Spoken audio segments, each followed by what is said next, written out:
ദൈവ തിരുനാമത്തിന് മഹത്വമുണ്ടാവട്ടെ. Bible reading പ്രോഗ്രാമിൽ സംബന്ധിക്കുന്ന ഏവർക്കും കർത്തൃനാമത്തിൽ സ്നേഹവന്ദനം. ഉൽപ്പത്തി പുസ്തകം 39 അധ്യായമാണ് നമ്മളിന്ന് വായിക്കുന്നത്. 37 അധ്യായത്തിൽ ജോസഫിനെ കുറിച്ച് നമ്മൾ വായിച്ചു. ജോസഫിനെ സഹോദരന്മാർ മിസ്രൈമിലേക്ക് വിറ്റുകളഞ്ഞു കൊല്ലാൻ ശ്രമിച്ചു. ജോസഫ് വാസ്തവത്തിൽ ഒരു തെറ്റും സഹോദരന്മാരോട് ചെയ്തില്ല. 2 അബദ്ധം ചെയ്തു. 1, താൻ കണ്ട സ്വപ്നം. 2, സഹോദരന്മാരോട് താൻ പറഞ്ഞു. നമുക്കറിയാം, എവിടാണ് അസൂയയും വെറുപ്പും ഉടലെടുക്കുന്നത്? സമന്മാരുടെ ഇടയിലും സഹോദരന്മാരുടെ ഇടയിലുമാണ് അസൂയയും വെറുപ്പും ഉണ്ടാകുന്നത്. കായേൻ ഹാബേലിനോട് കോപിച്ച് നമുക്കറിയാം. അവൻ്റെ ആ വഴിപാടിൽ ദൈവം പ്രസാദിച്ചു എന്നുള്ള ഒറ്റ കാരണം കൊണ്ട് കായേൻ ഹാബേലിനോട് കോപിക്കുകയാണ്. യഹോവയായ ദൈവം 34:9 കായനോട് ചോദിക്കുന്നുണ്ട്, നിന്റെ അനുജനായ ഹാബേൽ എവിടെ? അപ്പോൾ അവനും ചോദിക്കുന്നത്, ഞാൻ എൻ്റെ അനുജൻ്റെ കാവൽക്കാരനോ എന്നാണ്. ജ്യേഷ്ഠനല്ലാതെ മറ്റാരാണ് അനുജൻ്റെ കാവൽക്കാരൻ? അപ്പം ദൈവത്തോട് പോലും മറുതലിക്കുവാൻ പാപം ചെയ്തു കഴിഞ്ഞപ്പോൾ ഇപ്പോൾ കായന് യാതൊരു മടിയുമില്ലാത്തൊരവസ്ഥയിലേക്ക് അവൻ അവിടെ വന്നെത്തുന്നുണ്ട്. ഇതുപോലെയാണ് അസൂയയും വെറുപ്പും വിദ്വേഷവും പകയും ഒക്കെ നമ്മളെ കീഴ്പ്പെടുത്തുമ്പോൾ ദൈവത്തോട് പോലും മറുതലിക്കുവാൻ നമുക്ക് മടിയില്ലാതാവും. അപ്പോൾ സഹോദരന്മാരുടെ ഇടയിലാണ് ഇത് കൂടുതൽ ഉണ്ടാവുക. അപ്പോൾ ജോസഫ് ഈ 2 സ്വപ്നം കണ്ടതിൻ്റെ വെളിച്ചത്തിലാണ് സഹോദരന്മാർ അവനെ വെറുത്തത്. മാത്രമല്ല, അപ്പൻ അവന് നല്ല ഒരു അങ്കി വാങ്ങിക്കൊടുത്തു എന്നുള്ള, മറ്റ് സഹോദരന്മാർ കൊടുക്കാത്ത രീതിയിൽ അപ്പൻ്റെ സ്നേഹം അവന് ലഭിക്കുന്നു എന്നുള്ള ആ അസൂയയിൽ നിന്നാണ് അവനുള്ള വെറുപ്പുണ്ടായത്. ജോസഫ് സഹോദരന്മാരെ ദ്രോഹിക്കുകയോ അവർക്കെതിരായിട്ട് വല്ലതും ആലോചിക്കുകയോ പ്രവർത്തിക്കുകയോ ഒന്നും ചെയ്തിട്ടില്ലല്ലോ.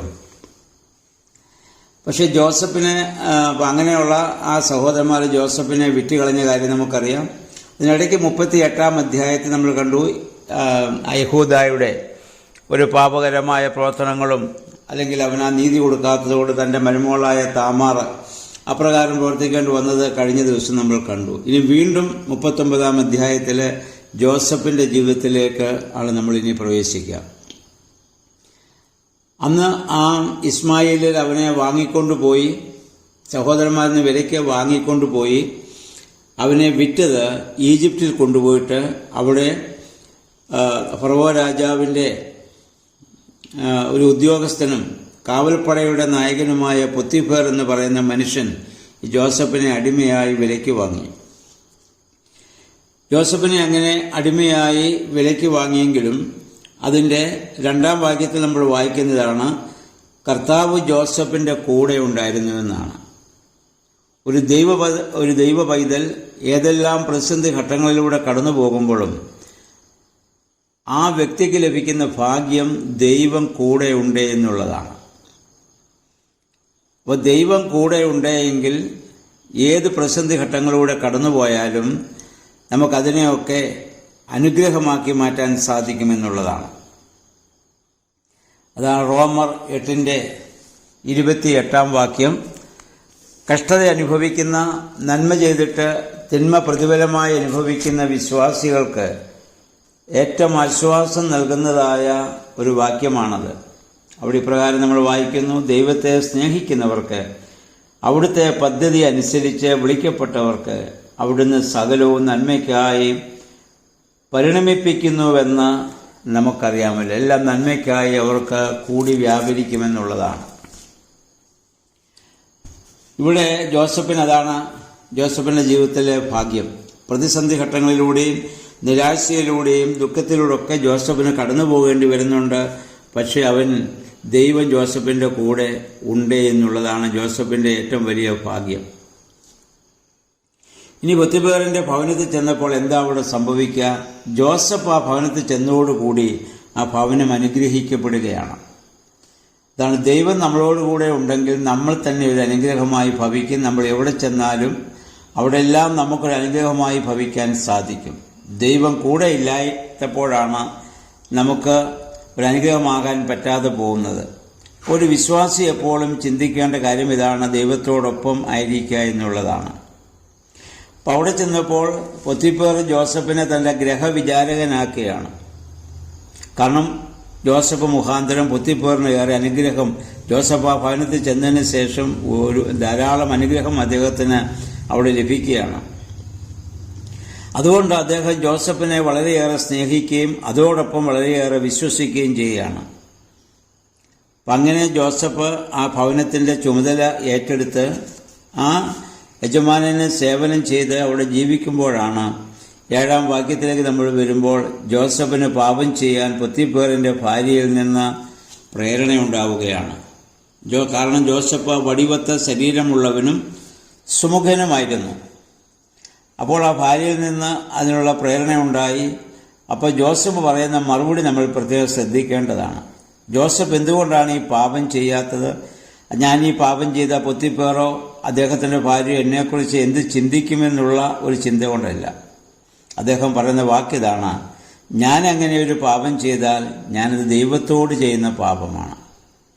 ഇത് നമ്മളെപ്പോഴും ഓർക്കേണ്ടതാണ്. നമ്മൾ മനുഷ്യനോട് ചെയ്യുന്ന എല്ലാ തിന്മകളും ദൈവത്തോടാണ് നമ്മൾ ചെയ്യുന്നത്.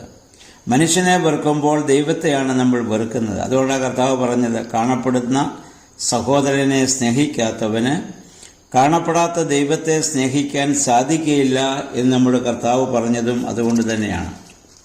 ഇവിടെ മനസ്സിലാക്കണം, ജോസഫ് ഇപ്പോൾ ആയിരിക്കുന്നത് വിഗ്രഹ ആരാധനയുടെ ഒരു നാട്ടിലാണ്. അവിടെ ജോസഫ് ഒരിക്കലും സത്യദൈവത്തെ അവിടെ മറക്കുന്നില്ല. നമുക്ക് ജോസഫിൻ്റെ ജീവിതത്തിൽ മനസ്സിലാക്കേണ്ടത്, ദൈവം അബ്രഹാമിനും ഇസ്ഹാക്കിനും യാക്കോബിനൊക്കെ നേരിട്ട് പ്രത്യക്ഷപ്പെട്ട് വാഗ്ദത്തങ്ങൾ നൽകുകയും സംസാരിക്കുകയും ചെയ്തു. ജോസഫിന് ഒരിക്കൽ പോലും ദൈവം നേരിട്ട് പ്രത്യക്ഷപ്പെടുകയോ നേരിട്ട് ജോസഫിനോട് സംസാരിക്കുകയോ ചെയ്യുന്നില്ല. എന്നാൽ മറ്റ് സഹോദരന്മാരെക്കാൾ നല്ലവനായി, മറ്റ് പിതാക്കന്മാരെക്കാളും ദൈവാനുഭവത്തോടെ ജോസഫിന് ജീവിക്കാൻ സാധിക്കുന്ന എന്താണ്? നമ്മൾ ഒരു കാരണം നമുക്ക് പറയാം. ജോസഫ് അല്ലെങ്കിൽ യാക്കോബിന് പ്രായമായപ്പോൾ ജനിച്ച മകനാണല്ലോ. യാക്കോബിൻ്റെ ചെറുപ്പകാലത്ത് സമ്പത്തിനു വേണ്ടിയും ഒക്കെ യാക്കോബ് ഏറെ അധ്വാനിച്ചു. മക്കളെ ശിക്ഷണത്തിൽ വളർത്താനുള്ള അവസരം ലഭിച്ചു കാണത്തില്ല. അതുകൊണ്ടൊക്കെ ആയിരിക്കാം മൂത്ത മക്കളൊക്കെ അപ്രകാരം പോകാൻ കാരണം. എന്നാൽ വാർദ്ധക്യത്തിൽ ജനിച്ച ഈ മകനോടും ഏറെ ജോസഫ് സ്നേഹിക്കുകയും തനിക്കുണ്ടായ ദൈവാനുഭവം യാക്കോബ് സ്നേഹിക്കുകയും അല്ലെങ്കിൽ തനിക്കുണ്ടായിരുന്ന ദൈവാനുഭവമെല്ലാം ജോസഫിനോട് പറഞ്ഞിട്ടുണ്ടാവും. അതൊക്കെ ദൈവവചനം പോലെ തന്നെ ജോസഫ് പൂർണ്ണമായിട്ടത് വിശ്വസിക്കുകയും ദൈവത്തെ അപ്രകാരം മനസ്സിൽ ആരാധിക്കാൻ ജോസഫ് ഇത് തുടങ്ങിയിട്ടുണ്ട്. അതുകൊണ്ട് മാത്രമാണ് ജോസഫിന് ഇപ്പോൾ ദൈവം നേരിട്ട് പ്രത്യക്ഷപ്പെട്ടില്ലെങ്കിൽ പോലും തങ്ങളുടെ പിതാക്കന്മാരെക്കാളും സഹോദരന്മാരെക്കാളും ഒക്കെ ദൈവാനുഭവമുള്ളവനായി ജോസഫിന് പ്രവർത്തിക്കാൻ സാധിക്കുന്നത്. അപ്പം നമ്മളും നമ്മുടെ തലമുറകൾക്ക് നമ്മുടെ ദൈവാനുഭവം പകർന്നു കൊടുക്കണം. അത് നമ്മുടെ വാക്കുകളിലൂടെ പ്രവൃത്തികളിലൂടെ ഒക്കെ നമുക്കത് ചെയ്യാൻ പറ്റും. അപ്പോഴാണ് അവർ അല്ലെങ്കിൽ വിശ്വാസമുള്ള ദൈവഭക്തിയുള്ള ഒരു തലമുറയായിട്ട് മാറുന്നത്.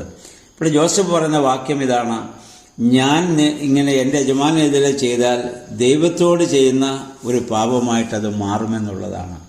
ആ ബോധ്യം നമുക്കുണ്ടെങ്കിൽ നമുക്കൊരിക്കലും പാപപ്രവൃത്തി ചെയ്യാനാവില്ല. ഇത് ജോസഫിൽ നിന്ന് നമ്മൾ ഏറെ മനസ്സിലാക്കേണ്ട ഒരു കാര്യമാണ്. ഇവിടെ നമുക്കറിയാം, അവസാനം ഈ സ്ത്രീ ജോസഫിനെ അവിടെ കടന്നു പിടിക്കുന്നുണ്ട്. അപ്പോൾ ജോസഫ് വസ്ത്രം ഇട്ടിട്ട് അവിടുന്ന് ഓടുകയാണ് ചെയ്യുന്നത്. അവന് പിന്നെ അവസാനം ലഭിക്കുന്ന എന്താണ്? കാരാഗ്രഹമാണെന്ന് നമുക്കറിയാം. ജോസഫിന് ഇവിടെ പാപം ചെയ്യാൻ, തിന്മ ചെയ്യാൻ എല്ലാ സാഹചര്യങ്ങളുമുണ്ട്. അതായത് പൊത്തിഫറിന്റെ ആ ഭവനത്തിൻ്റെ സകല ചുമതലയും എല്ലാ അധികാരങ്ങളും ജോസഫിന് ഇപ്പോൾ അവിടെ കൊടുത്തിരിക്കുകയാണ്. അപ്പോൾ ജോസഫിന് വേണമെങ്കിൽ എല്ലാ തെറ്റും ചെയ്യാനുള്ള സാഹചര്യങ്ങൾ ഇങ്ങോട്ട് വരികയാണ്. പാപം ചെയ്യാനുള്ള സാഹചര്യം അങ്ങോട്ട് പോയതല്ല, ഇങ്ങോട്ട് വരികയാണ്. അപ്പം അങ്ങനെ ഒരു സാഹചര്യം വന്നാൽ പാപം ചെയ്യാത്തവരായിട്ട് ആരുണ്ടാവും? അതാണ് നമ്മൾ ഇതിനു മുമ്പ് യോബിനെ കുറിച്ച് നോഹയെക്കുറിച്ച് ചിന്തിച്ചപ്പോൾ ഞാൻ അന്ന് പറഞ്ഞതാണ്. ആരാണ് നമുക്ക് നീതിമാനെന്ന് പറയാൻ സാധിക്കുക? പാപം ചെയ്യാൻ അവസരമുണ്ടെങ്കിലും ചെയ്യാത്തവൻ, തിന്മ ചെയ്യാൻ അവസരമുണ്ടെങ്കിലും ചെയ്യാത്തവൻ, പ്രതികാരം ചെയ്യാൻ അവസരമുണ്ടെങ്കിലും ചെയ്യാത്തവൻ, അങ്ങനെയുള്ള മനുഷ്യരെക്കുറിച്ച് മാത്രമേ നമുക്ക് നീതിമാനെന്ന് പറയാൻ സാധിക്കുകയുള്ളൂ. അവസരം ലഭിക്കാത്തതുകൊണ്ട് പാപം ചെയ്തില്ല എന്ന് വിചാരിച്ച് ആരും നീതിമാന്മാരോ നീതിമതികളോ ആകുന്നില്ല എന്ന കാര്യം നമ്മൾ പ്രത്യേകം ഓർത്തിരിക്കേണ്ടതാണ്. അവസരം ലഭിച്ചാലും പാപം ചെയ്യാതിരിക്കുക. അങ്ങനെ പാപം ചെയ്യാതിരിക്കണമെങ്കിൽ നമ്മൾ ദൈവത്തോടൊപ്പമായിരിക്കുന്ന, ദൈവം നമ്മോടൊപ്പമായിരിക്കുന്ന ഒരു അവസ്ഥ നമ്മുടെ ജീവിതത്തിലുണ്ടായെങ്കിൽ മാത്രമേ അതിനെ നമുക്ക് അതിജീവിക്കുവാനായിട്ട് നമുക്ക് സാധിക്കുകയുള്ളൂ. രണ്ടാമത് നമ്മൾ മനസ്സിലാക്കേണ്ട മറ്റൊരു കാര്യം, ഒരു വിവാഹ ബന്ധത്തിൻ്റെ അതിൻ്റെ പവിത്രത എത്ര വലുതാണെന്ന് ജോസഫിന് നല്ല നിശ്ചയമാണ്. അദ്ദേഹം ഇപ്പോൾ വിവാഹമൊന്നും കഴിച്ചിട്ടില്ല എങ്കിൽ പോലും ദാമ്പത്യ ബന്ധത്തിൻ്റെ പവിത്രത എത്ര വലുതാണെന്ന് ജോസഫിന് നല്ല നിശ്ചയമുണ്ട്. അതുകൊണ്ടാണ് പൊത്തിഫേറിൻ്റെ ദാമ്പത്യ ജീവിതത്തിൽ താൻ കയറി അവിടെ ഒരു പാപം ചെയ്യുവാൻ അദ്ദേഹം ഒരിക്കലും ശ്രമിക്കാത്തത് അതുകൊണ്ട് തന്നെയാണ്. എത്രമാത്രം പൊത്തിഫേറിൻ്റെ ഭാര്യ ജോസഫിനെ വളരെയധികം തെറ്റ് ചെയ്യാൻ നിർബന്ധിക്കുകയും പ്രേരിപ്പിക്കുകയും അവസാനം കടന്നുപിടിക്കുകയും ചെയ്യുന്നു. നമ്മൾ വായിക്കുന്നത് ജോസഫ് വസ്ത്രം കളഞ്ഞിട്ട് ഓടിക്കളഞ്ഞുവെന്നാണ്. അതിനുശേഷം ആ സ്ത്രീ അവളെ തന്നെ ന്യായീകരിച്ച് എത്ര ഹീനമായ രീതിയിലാണ് ജോസഫിനെ കുറ്റപ്പെടുത്തിയെന്ന് നമ്മൾ ഓർക്കണം. ആ വിവരമറിഞ്ഞ പൊത്തിഫേറിന് കോപമുണ്ടാകുന്നു. ആ പൊത്തിഫേറിനെ ഒരിക്കലും കുറ്റപ്പെടുത്താനാവില്ല. താൻ പൂർണ്ണമായി വിശ്വസിച്ച് എല്ലാം പരമേൽപ്പിച്ച തൻ്റെ ദാസൻ തൻ്റെ ഭാര്യയെ കടന്നുപിടിക്കാൻ വന്നുവെന്ന് ഭാര്യ പറഞ്ഞത് അദ്ദേഹം വിശ്വസിക്കുകയും ജോസഫിനെ അവിടെ കാരാഗൃഹത്തിലാക്കുകയുമാണ് ചെയ്യുന്നത്. ഇവിടെ നമ്മൾ ചിന്തിക്കേണ്ട, സത്യത്തിന് കൂട്ടുനിന്ന പാപം ചെയ്യാൻ അവസരമുണ്ടായിട്ടും ചെയ്യാത്ത ജോസഫിന് എന്താ ലഭിച്ചത്? കാരാഗൃഹമാണ്. അപ്പം നമുക്ക് വേണമെങ്കിൽ ചിന്തിക്കാം, അതാണ് പ്രതിഫലമെങ്കിൽ പിന്നെ എന്തിനാണ് നമ്മൾ നന്മകൾ ചെയ്യുന്നത്? ദാവീദിൻ്റെ ജീവിതത്തിൽ നമ്മൾ നോക്കുക. ദാവീദിൻ്റെ ജീവിതത്തിൽ അവൻ പാപം ചെയ്തു പിറ്റേ ദിവസം രാജാവായിട്ട് അദ്ദേഹത്തിന് ആ കൊട്ടാരത്തിൽ വസിക്കാൻ സാധിക്കുന്നുണ്ട്. കാരാഗൃഹത്തിൽ അദ്ദേഹം പോകുന്നില്ല. പക്ഷെ തൻ്റെ മകനിലൂടെ പിന്നെ ദാവീദ് എന്തെല്ലാം വേദനകളെ നേരിടേണ്ടി വന്നുവെന്ന് ദാവീദിൻ്റെ ജീവിതം നമുക്ക് പിന്നീട് പഠിക്കുമ്പോൾ നമുക്ക് മനസ്സിലാവുന്നുണ്ടല്ലോ. അപ്പോൾ അതോട് കർത്താവ് പറഞ്ഞ ഒരു കാര്യം ഓർക്കുക. തന്നെ മഹത്തായ ഗിരിപ്രഭാഷണം മത്തായി 5:10 നമ്മുടെ കർത്താവ് പറഞ്ഞു, നന്മ ചെയ്തിട്ട് തിന്മ പ്രതിഫലമായി അനുഭവിക്കുമ്പോൾ നിങ്ങൾ സന്തോഷിപ്പിൻ, നിങ്ങളുടെ പ്രതിഫലം സ്വർഗത്തിൽ വർദ്ധിച്ചിരിക്കുന്നു. നന്മ ചെയ്തിട്ട് തിന്മ അനുഭവിക്കുമ്പോൾ തന്നെ അവിടെ പ്രതിഫലമായി, നമ്മൾ ഇത് നന്മ ചെയ്യുമ്പോൾ തന്നെ സ്വർഗത്തിൽ പ്രതിഫലമായി, നാം നന്മയ്ക്ക് പകരം തിന്മ അനുഭവിക്കേണ്ടി വരുമ്പോൾ ആ സ്വർഗത്തിലുള്ള പ്രതിഫലം ഇരട്ടിയായിട്ട് അവിടെ വർദ്ധിക്കുകയാണ് ചെയ്യുന്നത്. 73-ാം സങ്കീർത്തനം നമ്മൾ വായിക്കുമ്പോൾ ആസാഫ് എന്ന് പറയുന്ന സങ്കീർത്തനക്കാരൻ്റെ വലിയ വിലാപം കാണാം. അദ്ദേഹം പറയുന്ന, ദുഷ്ടന്മാർക്ക് ഒരു കുഴപ്പവുമില്ല, അവർ തടിച്ചുരുണ്ടിരിക്കുന്നു, അവരുടെ കണ്ണ് പുഷ്ടി കൊണ്ട് ഉന്തി നിൽക്കുന്നു, അവർ ദൈനംദിനം സമ്പത്ത് വർദ്ധിപ്പിക്കുന്നു, രോഗങ്ങളാലോ കഷ്ടതകളാലോ അവരാരും ബാധിക്കപ്പെടുന്നില്ല. അപ്പം ഞാൻ കുറ്റമില്ലായ്മയിൽ എൻ്റെ കൈകളെ കഴുകിയതും പാപം ചെയ്യാതിരുന്നതും വ്യർത്ഥമാണോ എന്നൊക്കെ പറഞ്ഞൊരു വിലാപം ആ സങ്കീർത്തന ആദ്യ ഭാഗത്ത് നമുക്ക് കാണാം. പക്ഷെ അവസാന ഭാഗത്തേക്ക് വരുമ്പോൾ ആസാഫ് ഒരു സത്യം മനസ്സിലാക്കുന്നു. നീ അവരെ നിശ്ചയമായി വഴുവഴുപ്പിൽ അവരെ നിർത്തിയിരിക്കുകയാണ്. ഞാൻ പിന്നെ അതിലെ പോയി അവരെ ഞാൻ കണ്ടില്ല, എന്നാൽ നീ എൻ്റെ വലം കൈക്ക് പിടിച്ചിരിക്കുന്നു. യഹോവ എൻ്റെ വലം കൈക്ക് പിടിക്കും. ഞാൻ യഹോവയുടെ കൈയെ പിടിച്ചെന്നല്ല. നമ്മൾ പിടിച്ചാൽ കാല് തിന്നുമ്പോൾ വീണു പോകാൻ സാധ്യതയാണ്. എന്നാൽ ദൈവം നമ്മുടെ കരങ്ങളിൽ പിടിക്കുന്ന അനുഭവം നമുക്കുണ്ടാകണം. അതാണ് പാപം ചെയ്യാൻ അവസരമുണ്ടായാലും ചെയ്യാത്ത മനുഷ്യൻ്റെ ഭാഗ്യം. അതാണ് 21-ാം വാക്യത്തിൽ നമ്മൾ വായിക്കുന്നത്. 2-ാം വാക്യത്തിൽ വായിച്ച പോലെ തന്നെ ജോസഫ് കാരാഗൃഹത്തിൽ അടയ്ക്കപ്പെടുകയാണ്. അടയ്ക്കപ്പെട്ട തൊട്ടടുത്ത വാക്യം എന്താണ്? ദൈവം ജോസഫിനോടുകൂടെ ഇരുന്നു എന്നാണ്. ജോസഫ് കാരാഗൃഹത്തിൽ അടയ്ക്കപ്പെട്ടു എന്നതിന് തൊട്ടടുത്ത വാക്യം ദൈവം ജോസഫിൻ്റെ കൂടെ ഇരുന്നു. നമുക്കറിയാം, ജോസഫ് കാരാഗൃഹത്തിലേക്ക് പോയപ്പോൾ കണ്ടവരൊക്കെ പറഞ്ഞു കാണും അവൻ്റെ ജീവിതം അവസാനിച്ചുവെന്ന്. പക്ഷെ വാസ്തവത്തിൽ ജോസഫിൻ്റെ ജീവിതം ആരംഭിക്കുന്നത് കാരാഗൃഹത്തിൽ നിന്നാണ്. കാരാഗൃഹത്തിൻ്റെ ദണ്ഡനവും കാരാഗൃഹത്തിൻ്റെ അന്ധകാരവും കാരാഗൃഹത്തിൻ്റെ പട്ടിണിയും കാരാഗൃഹത്തിൻ്റെതായ പ്രതിസന്ധി ഘട്ടങ്ങളൊക്കെ ജോസഫിന് അനുഭവിക്കണം. ആ കാലങ്ങളിലെ കാരാഗൃഹവാസം വളരെ ബുദ്ധിമുട്ടുള്ള കാര്യവുമായിരുന്നു. അവിടെ എലിയും പാറ്റായും പഴുതായും വേണ്ട എല്ലാ പ്രാണികളുമുണ്ട്.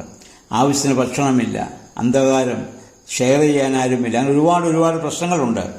പക്ഷെ അതൊക്കെ അനുഭവിക്കുമ്പോഴും ജോസഫ് ഭാഗ്യവാനാണ്. ദൈവം ജോസഫിൻ്റെ കൂടെ ഇരുന്നു. ജോസഫ് കിടക്കുന്നു, ദൈവം അടുത്ത് വന്നിരിക്കുന്നു.